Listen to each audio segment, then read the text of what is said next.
everybody, and welcome to the Weekly Scopes from the 28th of July right up until the 3rd of August. Hi everybody, and welcome to this week's Weekly Scopes. If you've heard this before, you can skip, but this is just the intro on how I, formulate these astrology weekly readings. I use astrology and my intuition to give you advice how you can practically use the knowledge of the stars and the planets and apply them to your life. So my weekly scopes are all based on GMT time and on Vedic constellational astrology. So now I'm just going to explain what Vedic constellational astrology is and how it differs from Western astrology. So the precession of the equinox is sort of like something that happens in astronomy and astrology, where the Earth's axis undergoes a slow circular motion over 26,000 years, and basically this means that this motion causes a shift in the position of the equinoxes, and also the calculation Vedic and Western astrologies use. So around 2,000 years ago, the tropical and sidereal Vedic astrology signs of astrology were aligned in the same position. So if the Sun was in Scorpio in Vedic astrology, it was also in the constellation of Scorpio in Western astrology. But because of the precession of the equinoxes, this has caused a gradual westward sort of like drift of the tropical Western signs. So basically these signs and the Western signs shift 1 degree with every 72 years. So as a result of this ongoing shift, when Western astrology says the Sun is in the constellation of Pisces, it's typically in the constellation of Aquarius. Still, this is because the degree, orb and the date for Western and Vedic astrology are 24 degrees, 24 days apart. So in Western astrology, the Sun enters the constellation of Pisces around the 19th of February each year, but actually the Sun doesn't arrive into the constellation of Pisces until the 13th to the 15th of March each year, and Vedic astrology takes this into account because it's based on the fixed star positions, and Vedic astrologers use sidereal calculations. So as a result, Vedic astrology takes into account the actual positions of the constellations in the sky at any given time, and also considers the precession of the equinox, adjusting for the shift in the position of the equinoxes over time. But in terms of Western astrology follows the tropical zodiac, which is based on the seasons rather than fixed star positions. Western astrologers also do not directly account for the precession of the equinox in their calculations as well, so this results in slightly different calculations and interpretations that are given whether we're using Western astrology or Vedic astrology. So yeah, as I said, Western astrology uses specific dates, so every year, regardless of where the Sun actually is at the sky, the Sun moves into Pisces around the 19th of February. So yeah, this discrepancy, this misalignment between the tropical zodiac and the actual positions of the constellations has led to a discrepancy between Vedic astrology and Western astrology. So I consider the actual where the Sun and the Moon are and where Mars and Venus are at any given time, and this is how I formulate these sort of like weekly scopes. So yeah, thanks for listening to this, and let's dive into this week's weekly scope. Okay, so now I'm just going to explain what parallels and contra-parallels are in astrology, because I use them in my chart interpretation. So declination in astrology is the measure of how far a celestial body is, such as the Sun, whether it's either north or south of the celestial equator. And the celestial equator is an imaginary line in the sky above the Earth's equator, which us astrologers use in our interpretation. So parallels happen when two planets are on the same declination. Either both planets are on the north side side, or either both planets are on the south side, and this alignment increases the influence of the involved planets. So it's similar to a conjunction aspect, as it amplifies their energy, making the effects of the planets more pronounced. Contra-parallels, on the other hand, happen when two planets are on the same declination, but one is in the north and one is in the south. So this alignment creates tension, which is similar to an opposition aspect, and it can lead to conflict, challenges and inner struggles between the energies of the planets involved. So contra-parallels highlight areas of friction or contrast in our lives, urging us to find balance between the opposing forces at play. When transiting parallels and contra-parallels happen, they can sort of like trigger significant events, shifting consciousness and periods of intense growth and transformation. So I look at these aspects closely during chart analysis to understand how planetary energies interact and influence each other during a specific time frame, to pinpoint key periods for personal development, relationship dynamics or career shifts, and other shifts like karmic shifts and stuff like that. Because I just find using contra-parallels and parallels gives me more depth in interpretation, so I use them.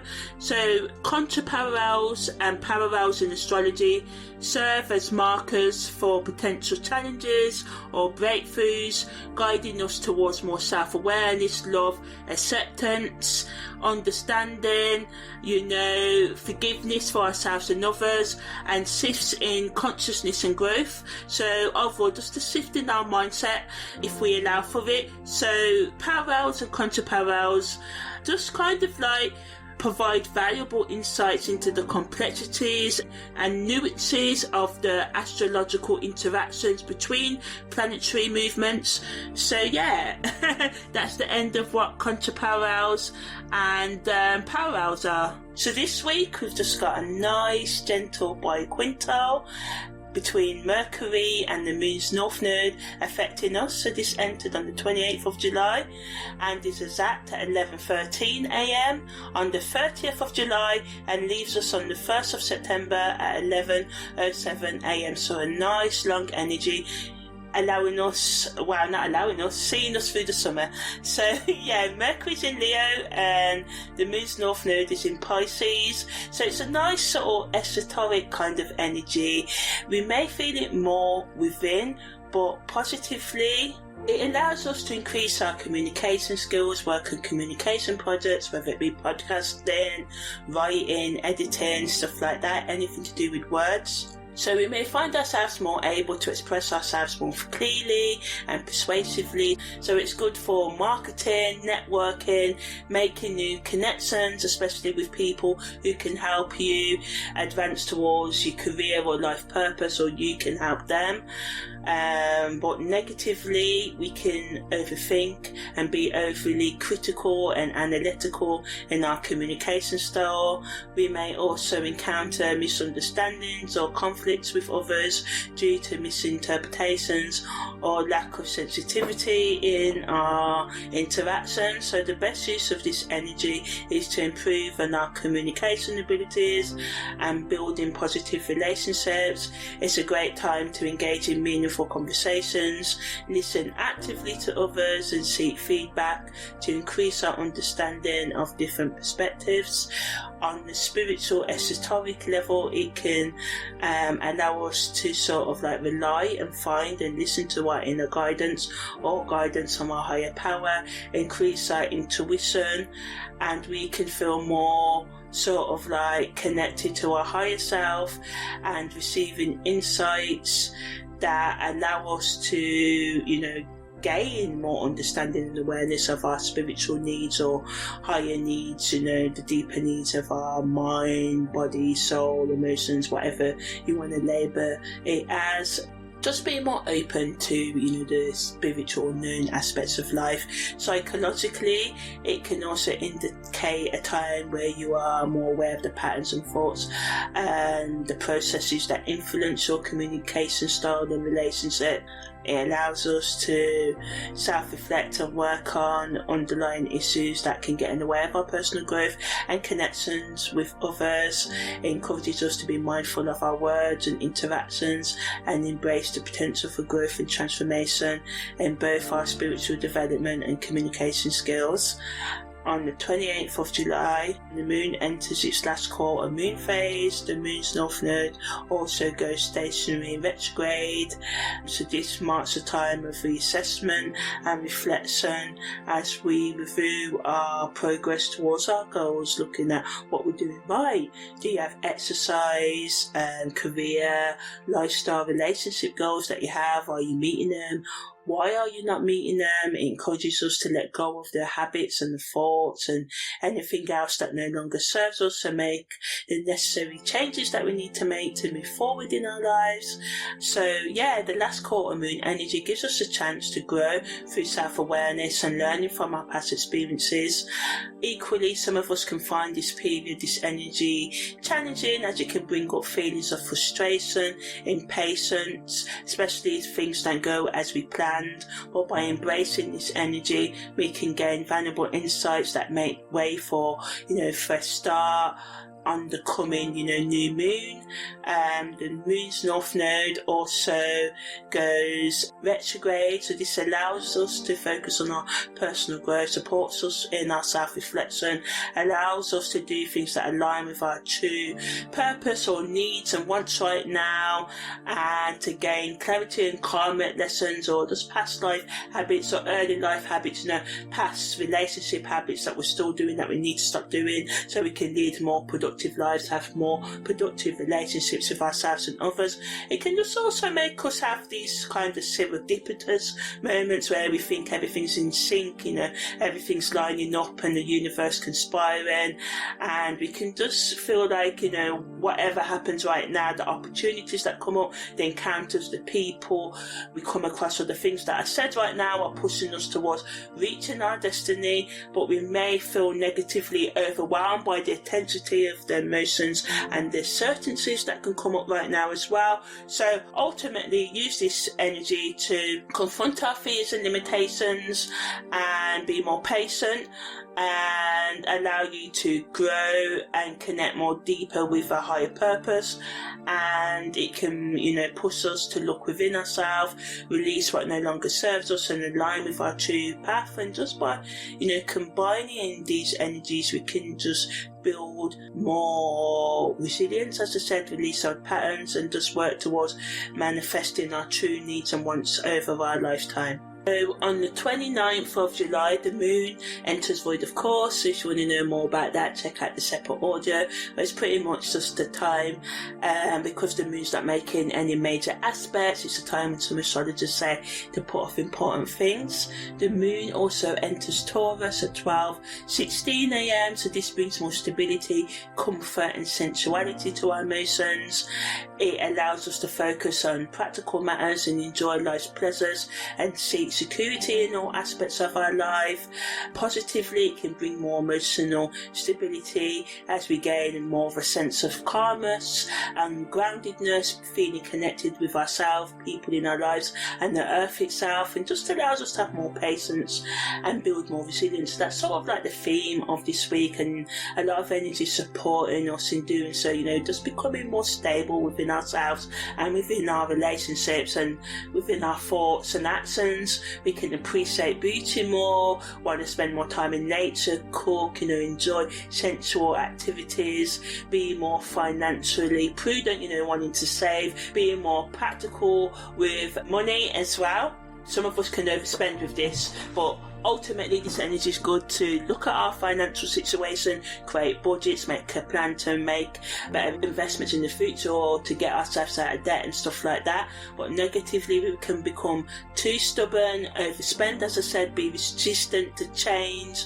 So it's important to be open-minded and flexible and try and resist stubborn thoughts and behaviour. We can overindulge, as I said, in food, luxury items and other forms of pleasure. So it's important to practice practice moderation, self-discipline, to avoid, overdoing it, and wasting your energy and doing things that you could also regret. So the best use of this energy is to set financial goals, enjoy nature, and to, partake in some self-care, looking after your emotional, spiritual and psychological needs, bringing more stability, questioning your values, asking yourself, are you authentic, are you being who you really are, or who other people told you to be, and why you do this, trying to get to the root causes, and journaling and meditation, skincare rituals, just looking after your body, just stroking your hands, massaging your feet, your ears. Sometimes we say, oh, no one loves us, no one hugs us and stuff, where you can always hug yourself, you can always nurture yourself. And yeah, it is silly,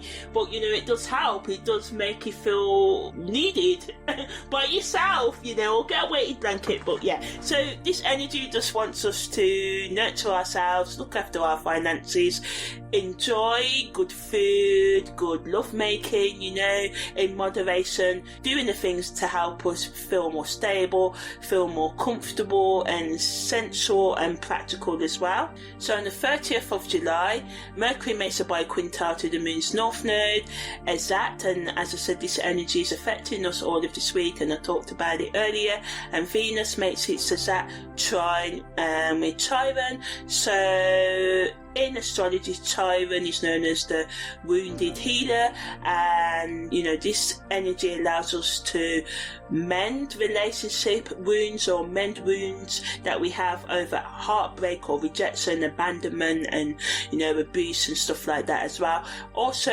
supports us in loving ourselves and deepening the understanding of our own emotional, spiritual and psychological needs, and creating, fostering empathy towards ourselves and others. So just be more charitable, be more compassionate in healthy ways, So some of you may find yourself healing by being able to express your vulnerabilities to a partner or friend or support helpline, and them offering you understanding and support in return. Or you can support others through their insecurities and time of need right now. Negatively, we can become overly idealistic or romanticizing plans and life, or our pain right now, just being, this relationship's hurting me, but this is what love is all about. And yes, I agree, love is about experiencing the hard times with someone, but love shouldn't just be about the hard times. I don't think that's love, but anyway, so it wants us to think about how we can be more healthy, thinking about what love truly means to us, healing the wounds around love, as I said, receiving and giving affection.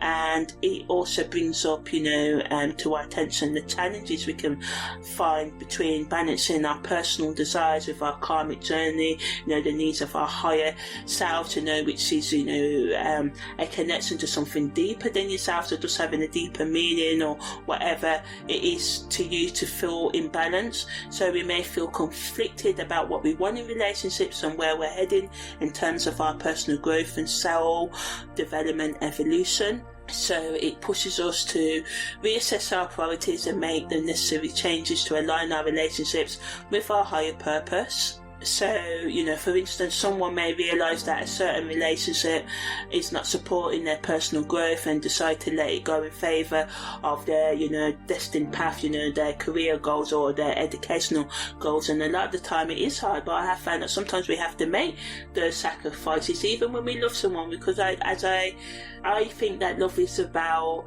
trying to, not do everything that your partner wants, but compromise, and seeing them as an individual and supporting their own dreams and supporting your dreams, and then having couple dreams, not sort of like moulding them into who you want them to be.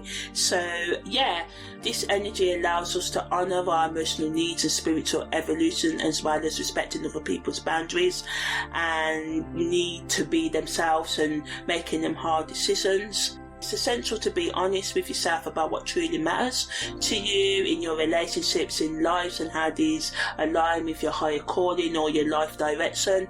And by embracing any discomfort or tension that comes up, you can pave the way for more healing and transformation. Seeking help from trusted friends, mentors or therapists can help you navigate, the energy or energies of Venus's trine to Chiron and Venus's sextile quadrat to the moon's north node. So remember that every challenge represents an opportunity for growth, and trust in the process and stay true to your inner guidance and embrace the transformations that come your way. So on the 31st of July, Venus makes a biquintile to Neptune, the moon enters void of course, the sun makes a trine to the moon's north node, Venus enters Leo, the sun makes a quintile to Uranus, the moon also enters its balsamic moon phase, and the moon also enters Gemini. So Venus's biquintile to Neptune increases our imagination, creativity and spiritual connections in relationships. Negatively, we can idealize love and our interests and be overly romantic right now, and this can lead to disillusionment. The best use of this energy is to express yourself artistically, deepen emotional bonds and explore your intuitive side. So some of you, for example, may find inspiration for in a new painting that captures the ethereal beauty of Neptune's infinite. So you may see something that does this, or create a new artwork or AI generated imagery, art or whatever it is, just may feel inspired to write that sonnet, create that song, whatever. The sun's trine to the moon's north node positively helps us with our personal growth and confidence, but again it can negatively make us too confident and overlook practical details in pursuit of our long-term goals. So the best use of this energy is to set intentions that align with our true purpose, engage in self-discovery activities and take meaningful steps towards fulfilling your destiny. Some of you may decide to start a new course or career during this time because of this energy.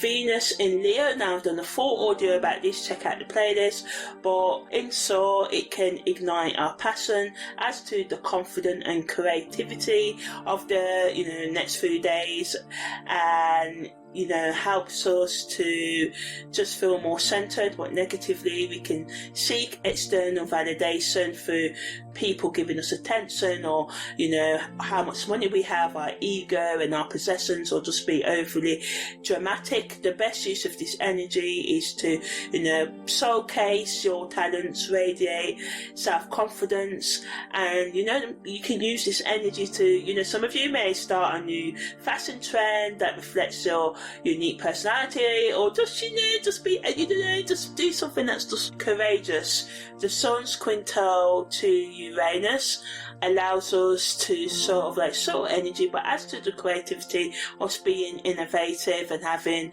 a desire for changes in our life, allows us to think outside of the box, be spontaneous and take calculated risks and trust our intuition. We can explore new hobbies to use this energy wisely, or to do a hobby, activity that we really like already. So the spending time looking at unconventional solutions to the challenges we come up, or channeling our emotions through something creative, so we can create, as I said, use art, poetry, read a book, create a book, I don't know, just be creative in your solutions right now. So it allows us to have breakthroughs, have unexpected kind of solutions that come out of nowhere, and just sort of allow yourself to be open to new.